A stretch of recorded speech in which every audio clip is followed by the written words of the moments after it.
আচলতে তিনি জিলা শিৱসাগৰ, চৰাইদেউ আৰু যোৰহাটত আচলতে বানৰ যি তাণ্ডৱ সেই তাণ্ডৱ অব্যাহত আছে বৰ্তমানেও। আৰু বৰ্তমান সময়ত যিহেতু যোৰহাট, উত্তৰ পশ্চিম যোৰহাটৰ আচলতে বিভিন্ন অঞ্চল বানপানী কবলত পৰিছে। যিহেতু ভোগদৈৰ যি বাঢ়নি পানী আৰু ভোগদৈ নদীৰ ফলত মথাউৰি ছিগাৰ ফলত কেইবাখনো আচলতে গাঁও বানপানীৰ কবলত পৰিছে। আৰু তেওঁলোকে যি শিবিৰ, সেই শিবিৰ পাতি তেওঁলোকে আচলতে বাসস্থান কৰিব লগা হৈছে, নিজৰ ঘৰ বাৰী এৰি কৰি তেওঁলোকে শিবিৰ পাতিছে। যিহেতু নামদেৰি উচ্চতৰ মাধ্যমিক বিদ্যালয়ত তেওঁলোকে আচলতে শিবিৰ হিচাপে তেওঁলোকে নিজৰ বাসগৃহ কৰি লৈছে। আৰু ইয়াতে তেওঁলোকে বসবাস কৰিছে প্ৰায় যোৱা দেওবাৰৰ পৰা, অৰ্থাৎ 21 তাৰিখৰ পৰা তেওঁলোকে বৰ্তমান এই শিবিৰতে তেওঁলোকে আশ্ৰয় গ্ৰহণ কৰিছে। আমি আৰু সামগ্ৰিক পৰিৱেশটো পিপুলছ টিভিসমূহ দৰ্শকক দেখাবলৈ চেষ্টা কৰিম। যিহেতু নামদেৰি উচ্চতৰ মাধ্যমিক বিদ্যালয়ত তেওঁলোকে শিবিৰ হিচাপে তেওঁলোকে ইয়াতে পাতিছে। আৰু আচলতে তেওঁলোকৰ নিজৰ নিজৰ যি ঘৰ, সেই ঘৰসমূহ তেওঁলোকে যি মৰমৰ যিখন ঘৰ, সেই ঘৰসমূহৰ পৰা তেওঁলোক অকণমান আঁতৰত আছে। আমি ইয়াৰ একাংশ আই মাতৃ মহিলাসকল আছে আৰু যিসকল আচলতে ব্যক্তি, আমি পুৰুষসকল, তেওঁলোককো আমি লগ পাম আৰু কথা পাতিবলৈ চেষ্টা কৰিম।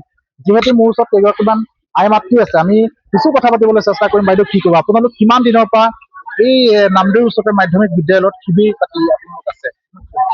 আমি সোমবাৰ ৰাতিপুৱাৰ পৰা আছো ইয়াত। তাতে 9টা বজাত পানীটো ইয়াত ওলাইছেহি আৰু তাৰপৰা আমি তেতিয়াৰ পৰা ইয়াতে আছো আকৌ শিবিৰতে ভাল। আমাৰ খোৱা বোৱাৰ পৰা সুবিধা ভাল পাইছো ধুনীয়াকে আছো। খালি এতিয়া ঘৰবিলাকহে ভাগি চাগি গৈছেগে আৰু। আপোনাৰ ঘৰ ক'ত? হয়, আমাৰ ইয়াৰ ওচৰতে নামদেৰি। কি ক'ব, কিমান দিনৰ পৰা আছে আপুনি? আমি সোমবাৰৰ পৰা আছো। চিমেণ্ট আমাৰ ঘৰ আপোনাৰ পানীৰ তলত? পানীৰ তলত আমাৰ ঘৰ। চবেই গ'ল আৰু গৰু ছাগলী চবে উঠি গ'ল আৰু কষ্ট কৰি আছে আৰু ইয়াত মানে কষ্ট মানে খোৱা বোৱা ঠিকে আছে বাৰু। ঘৰবোৰ যে গ'ল সেইটো মানে দুখ লাগিছে আৰু। ঘৰত কিমান পানী হৈছে চাগে? পানী এটকা বেছি মানুহ নিশ্চিত আপোনাৰ বানপানীটো যিহেতু ভোগদৈ মথাউৰি থকাৰ ফলতে হৈছে নহয় জানো? হয়। নিশ্চিতভাৱে আমি আৰু এগৰাকী আছে, আমি যথেষ্ট আমি অকণমান পৰিৱেশটো আগৰ পৰিৱেশটো দেখাবলৈ অনুৰোধ জনাইছো। এয়া হৈছে নামদেৰি উচ্চতৰ মাধ্যমিক বিদ্যালয়ত তেওঁলোকে শিবিৰ পাতি যি আচলতে তেওঁলোকে বসবাস কৰিছে। অকণমান আগলৈ আহিবলৈ মই অনুৰোধ জনাইছো শিক্ষকজনক। আৰু আমি আৰু এগৰাকী আই মাতৃ আছে। আইতা, আপুনি কিমান দিনৰ পৰা আছে ইয়াত?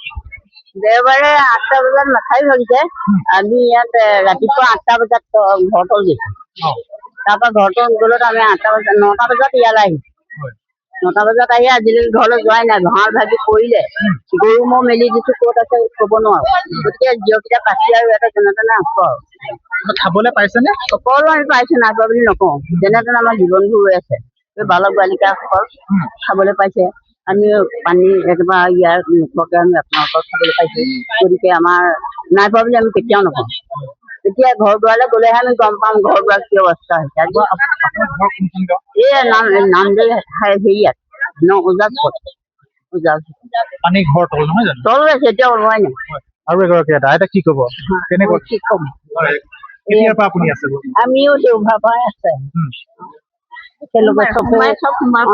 একেলগতে আছে আৰু খাবলৈ পাইছে। পানীৰ তলত? পানীৰ তলত আছে। আপুনি কেতিয়াৰ পৰা আছে? একে আমাৰ জাজলি আমি এইবোৰ একেবাৰে দেওবাৰ মানে যোৱা দেওবাৰৰ পৰা ইয়ালে আছে।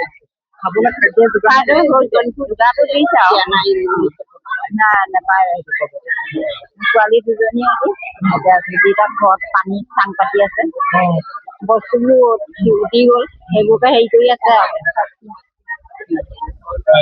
কিবা পশুপক্ষীৰ খাদ্য পাইছেনে? নাই পোৱা। গৰু সেনেনা দানা দিছিলে বাৰু, নাই দিয়া বুলি নকওঁ বাৰু, এদিনে দিছিলে।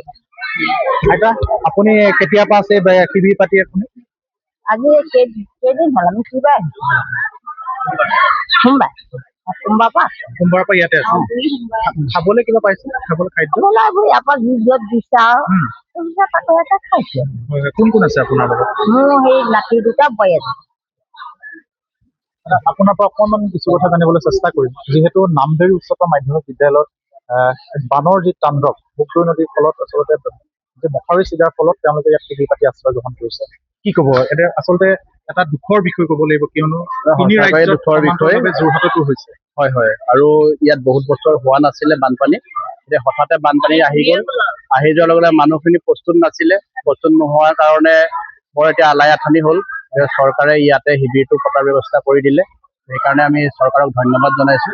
আৰু ইয়াত চৰকাৰীভাৱেও সাহায্যখিনি দিছে, লগতে বিভিন্ন NGO আৰু ব্যক্তিগতভাৱে বহুত ব্যক্তিয়ে আমাক ইয়াত সহায় কৰিছেহি।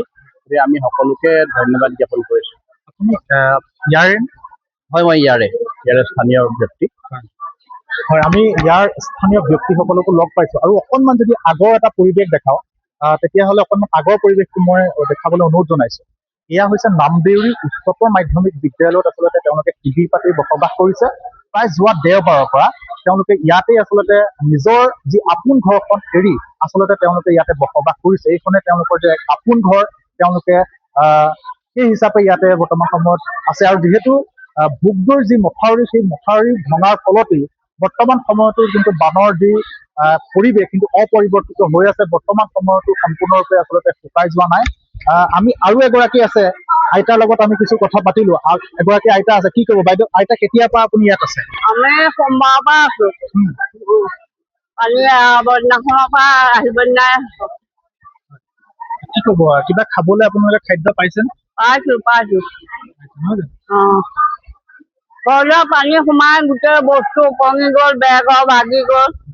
এতিয়া আকৌ নতুনকে বনালে আমি আকৌ সোমাবগৈ পাৰিম। চৰকাৰক কি অনুৰোধ জনাম? চৰকাৰক কি সাহায্য কৰা চৰকাৰে জানিব। নিশ্চিতভাৱে চাওক, আচলতে ক'ব লাগিব তেওঁলোক যিহেতু যোৱা দেওবাৰ হঠাৎ যি মথাউৰি ভাঙিল আৰু সেই মথাউৰি ভঙাক লৈ তেওঁলোক কোনো ধৰণৰ তাৰ আগত কিন্তু প্ৰস্তুত আছিল। আৰু তেওঁলোকে হঠাৎ যি মথাউৰি ভগাৰ ফলতে তেওঁলোকে এটা ৰাতিত তেওঁলোক যি ঘৰ আচলতে পানীৰ তলত ডুব গৈছিল। আৰু এই মুহূৰ্তত আমি যদি চাওঁ তেতিয়াহ'লে বৃদ্ধ আইতাসকল ইয়াত আছে, পুৰুষসকলো আছে।